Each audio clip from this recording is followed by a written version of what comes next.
6 दिन, 5 देश और दर्जनों समझौते।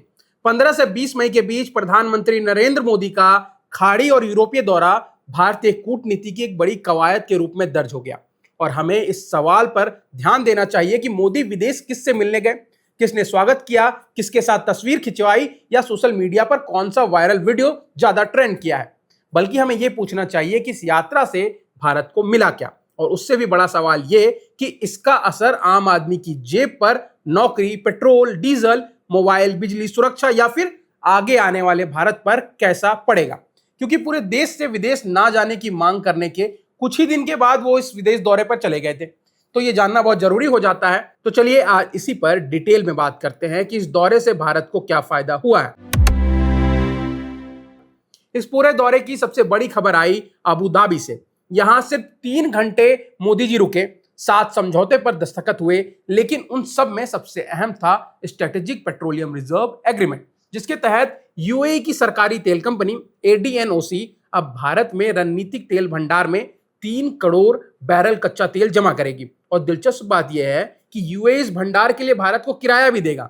साथ ही अगर कोई संकट की स्थिति बनती है तो इस तेल पर पहला अधिकार भारत का होगा।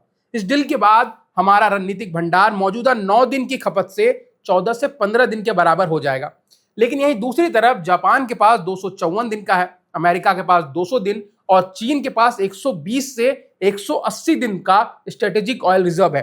फिलहाल भारत के पास कर्नाटका और आंध्र प्रदेश में 3 स्ट्रेटेजिक ऑयल रिजर्व हैं, जिनकी क्षमता 53.3 लाख मीट्रिक टन है, यानी कि इसमें करीब 4 करोड़ बैरल स्टोर किए जा सकते हैं।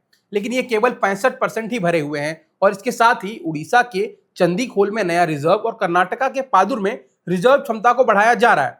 पर इसके साथ भारतीय रिजर्व के अलावा यूएई के फुजरेहा में भारत के लिए पेट्रोलियम रिजर्व करने की व्यवस्था भी यूएई बना रहा है। गुजरात के वाडिनार में जहाज रिपेयरिंग सेंटर भी बना रहा है, जहां पर नाविकों की ट्रेनिंग की जाएगी।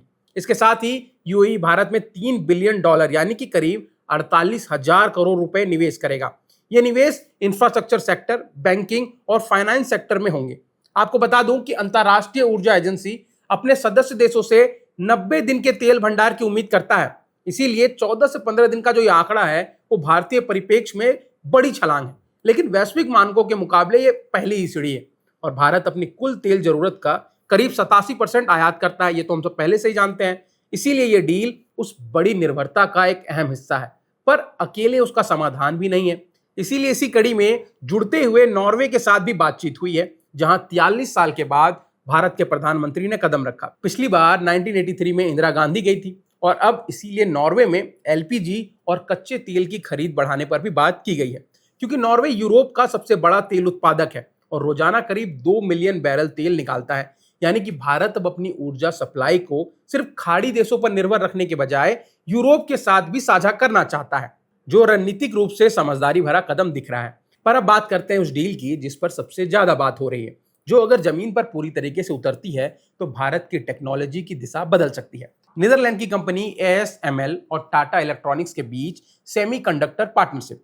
एएसएमएल दुनिया की एकमात्र कंपनी है जो एडवांस लिथोग्राफी मशीन बनाती है, और ये इतनी खास है कि अमेरिका ने इस मशीन को चीन की बिक्री पर पूरी तरीके से पाबंदी लगा रखी है कि कहीं उसको ये मिल ना जाए। और अब वही एएसएमएल टाटा के थोलेरा प्लांट में चिप उत्पादन शुरू करने में मदद करेगी, जिसकी लागत लगभग 91,000 करोड़ बताई जा रही है। यह डील इसलिए भी अहम है क्योंकि अभी भारत अपनी 90% सेमीकंडक्टर जरूरत को आयात करता है, और सिर्फ 2023-24 में ही 1.05 लाख करोड़ की चिप्स बाहर से मंगवाई गई थी। यानी कि अगर यह प्लांट सफलतापूर्वक चालू हो जाता है तो यह भारत की टेक्नोलॉजी की दिशा में पहला बड़ा कदम होगा, क्योंकि ये चिप्स मोबाइल फोन और गाड़ियों में लगती है। आर्टिफिशियल इंटेलिजेंस यानी कि एआई में भी इस चिप्स का इस्तेमाल होता है। और भारत अभी 90% चिप चीन, हांगकांग, ताइवान, दक्षिण कोरिया, सिंगापुर, जापान, अमेरिका जैसे देशों से इंपोर्ट करता है। इसी में नीदरलैंड दौरा भी दूसरे अहम समझौते के रूप में सामने आया है, क्रिटिकल मिनरल्स पर, जिसके तहत कोबाल्ट, लिथियम, ग्रेफाइट, निकेल सहित 30 खनिजों की खोज और खनन के लिए तकनीकी मदद भारत को दी जाएगी। और यह डील रणनीतिक रूप से बहुत मायने रखती है, क्योंकि अभी भारत अपनी 70 से 80% तक जो ये क्रिटिकल मिनरल्स की जरूरत है वो चीन से और कुछ अन्य देशों से पूरी करता है। और इलेक्ट्रॉनिक्स गाड़ियों में बैटरी से लेकर के सोलर पैनल तक हर ग्रीन टेक्नोलॉजी इन्हीं खनिजों पर टिकी हुई है। इस लिहाज से यह समझौता भारत के लिए चीन पर निर्भरता कम करने का एक दरवाजा खोलता है। और जैसे हालात है कि कभी भी चीन के साथ स्थिति बदल सकती है।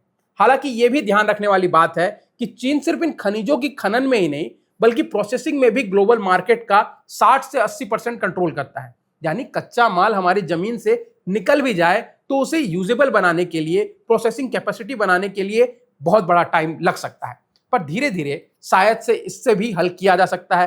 पर कहीं ना कहीं अच्छी शुरुआत ये दिखती है। इसके साथ नीदरलैंड ने चोल राजवंश के समय के तांबे के प्लेट भी भारत को लौटाई है। इसमें तमिल भाषा में राजवंश का वर्णन है, जिसे 18वीं शताब्दी में डच मिशनरीज अपने साथ यूरोप ले गए थे और भारत 2012 से इसकी मांग कर रहा था। इसके साथ 17 मई को मोदी स्वीडन भी पहुंचे थे, जहां स्वीडन में मोदी से यूरोपीय यूनियन के president Ursula von der Leyen ने वादा किया कि साल के अंत तक वो भारत और ईयू के बीच जो फ्री ट्रेड एग्रीमेंट है उसको साइन कर देगी। इस डील के तहत यूरोप से आने वाले करीब 96.6% चीजों से टैरिफ जो है वो पूरी तरीके से हट जाएगा या तो फिर बहुत कम हो जाएगा, और ऐसा ही यूरोप भी भारत से आने वाली 99.5% सामानों पर करेगा। इसके बाद आखिरी पड़ाव के लिए मोदी 19 मई को इटली पहुंचे, जिसकी चर्चा इंटरनेट के समंदर में कुछ ज्यादा ही हुई। पर मेलोडी देने और सेल्फी लेने के अलावा कई सारी और भी चर्चाएं हुई और भी डील साइन हुई, जिसमें भारत इटली की इंडस्ट्रियल टेक्नोलॉजी को जोड़कर एक नई टेक्नोलॉजी और इनोवेशन इकोसिस्टम बनाएगा, जो दोनों देशों को जिम्मेदार और सुरक्षित एआई डेवलपमेंट करके देगा। इसके अलावा भारत और इटली 2029 तक आपसी व्यापार को 20 अरब यूरो से ज्यादा तक ले जाने का लक्ष्य रखा है। फिलहाल भारत इटली के बीच 14 अरब यूरो यानी कि 1.60 लाख करोड़ का व्यापार करता है। दोनों देशों ने अपने संबंधों को स्पेशल स्ट्रेटेजिक पार्टनरशिप का दर्जा देने का भी फैसला लिया है। मोदी ने मेलोनी को भारत आने का न्योता भी दिया।